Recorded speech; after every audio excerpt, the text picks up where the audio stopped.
नमस्कार, मैं हूं प्रशांत भारद्वाज और आप देख रहे हैं news room post. Uttar Pradesh के मुख्यमंत्री योगी आदित्यनाथ को उनके काम के प्रति स्ट्रेट फॉरवर्ड और क्राइम के प्रति सख्त मिजाज के लिए जाना जाता है। मार्च में इतिहास रचते हुए सीएम योगी दूसरी बार देश के सबसे बड़े सूबे के दोबारा मुखिया बने थे।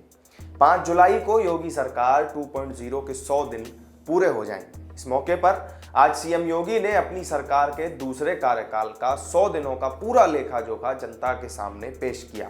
अपने दूसरे कार्यकाल में सीएम योगी काम को लेकर पिछली बार से भी ज्यादा स्ट्रिक्ट नजर आए हैं। उन्होंने सभी महकमों को 100 दिन, 6 महीने, 1 साल, 2 साल और 5 साल की कार्य योजना तैयार करने के लिए कहा था। अप्रैल में विभागों ने कार्य योजना का प्रेजेंटेशन भी दिया था। तो कैसा रहा योगी सरकार का शुरुआती 100 दिनों का सफर, आइए जानते हैं इस वीडियो में। पहले कार्यकाल के दौरान योगी सरकार अपराधियों के एनकाउंटर्स को लेकर खासा चर्चाओं में रही। दूसरे टर्म के इन 100 दिनों में भी अब तक 525 एनकाउंटर सूबे में हो चुके हैं। इसके अलावा 62 माफियाओं की 284 करोड़ रुपए की संपत्ति जब्त हुई है। बुलडोजर बाबा के नाम से मशहूर हुए सीएम योगी के राज में इन शुरुआती 100 दिनों में अब तक यूपी के 50 बड़े माफियाओं की पहचान करके उन पर एक्शन लिया गया। इन माफिया के गुर्गों में अब तक 896 के खिलाफ कार्रवाई की गई, 405 के खिलाफ एफआईआर दर्ज हुई और इनकी अवैध संपत्तियों पर बुलडोजर चलाया गया। लॉ एंड ऑर्डर के अलावा बात अगर आर्थिक मोर्चे की करें तो यूपी की इकोनॉमी को 1 ट्रिलियन की अर्थव्यवस्था बनाने के लिए ग्राउंड ब्रेकिंग सेरेमनी यानी कि GBC 3 का आयोजन कराया गया और दावा किया गया कि इस सेरेमनी में देश दुनिया के निवेशक शामिल हुए हैं। 80,000 करोड़ से ज्यादा का निवेश किया गया।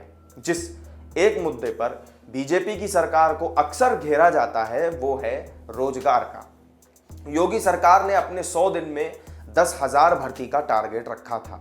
इनमें से अकेले 9,500 भर्तियां अधीनस्थ सेवा चयन आयोग को करनी थी, लेकिन अभी तक केवल 940 भर्तियां ही हो सकी हैं।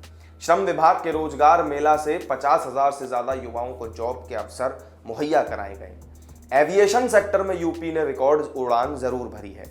योगी सरकार 2.0 के पहले 100 दिन के अंदर 5 नए हवाई अड्डों के संचालन और उनके मैनेजमेंट के लिए एयरपोर्ट अथॉरिटी ऑफ इंडिया और प्रदेश सरकार के बीच MOU साइन हुआ।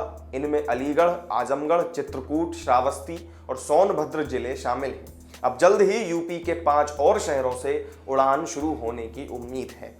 धार्मिक रूप से संवेदनशील देश के सबसे ज्यादा मुस्लिम आबादी वाले राज्य उत्तर प्रदेश में जिस तरह योगी आदित्यनाथ ने धार्मिक स्थलों से बिना किसी गहमा गहमी के लाउड स्पीकर उतरवा दिए, उसकी तारीफ हर समुदाय ने की। योगी सरकार ने 100 दिन के अंदर ही धार्मिक स्थलों से 74,700 लाउड स्पीकर उतरवा दिए, जिनमें से 17,816 लाउड स्पीकर स्कूल में दे दिए गए। और इतना ही नहीं, अपराधियों और माफियाओं से 844 करोड़ रुपए की अवैध संपत्तियां भी जब्त की गई। कारोबार के मोर्चे पर भी योगी सरकार की इन 100 दिनों में प्राथमिकता MSME सेक्टर की नई नीति के जरिए जॉब दिलाने की थी।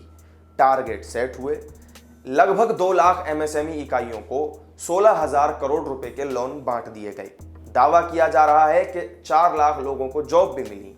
MSME की नई नीति लागू नहीं हो सकी। इन सब के अलावा योगी सरकार 2.0 के कुछ टारगेट ऐसे भी रहे हैं जो इन 100 दिनों में अभी तक पूरे नहीं हुए हैं। मसलन बुंदेलखंड एक्सप्रेसवे पर यूपीडा को इन्हीं 100 दिनों के अंदर मुख्य कैरेज वे को चालू करना था, लेकिन अब तक ये काम नहीं हो सका है। अब नई डेडलाइन बढ़ाकर 12 जुलाई की गई है। लोक निर्माण विभाग यानी कि PWD को 100 पुल बनाने थे, जिनमें से 84 ही बनाए जा सके। आवास विकास विभाग भी सेट टारगेट को हासिल करने में पिछड़ गया। यूपी में कृषि और किसानों का मुद्दा बेहद अहम होता है। बीते 100 दिनों में योगी सरकार 2.0 ने गन्ना किसानों का 1,74,000 करोड़ रुपए का गन्ना मूल्य भुगतान किया है। पिछले विधानसभा चुनाव में गन्ना किसानों का बकाया बहुत बड़ा मुद्दा बना हुआ था। सीएम योगी ने सरकार बनते ही खुद टारगेट सेट किया। सीएम ने 18 मंत्रियों के समूह बनाकर उन्हें जनता के बीच जाने के लिए कहा। तो योगी सरकार 2.0 के शुरुआती 100 दिनों का रिपोर्ट कार्ड आपको कैसा लगा? क्या है इस पर आपकी राय, हमें कमेंट करके जरूर बताएं। इस वीडियो में फिलहाल इतना ही। वीडियो आपको पसंद आया हो तो लाइक और शेयर कर दीजिएगा, साथ ही चैनल को सब्सक्राइब जरूर कर लीजिएगा। फिर मिलेंगे किसी नई वीडियो में नई जानकारी के साथ। तब तक के लिए दीजिए इजाजत। नमस्कार।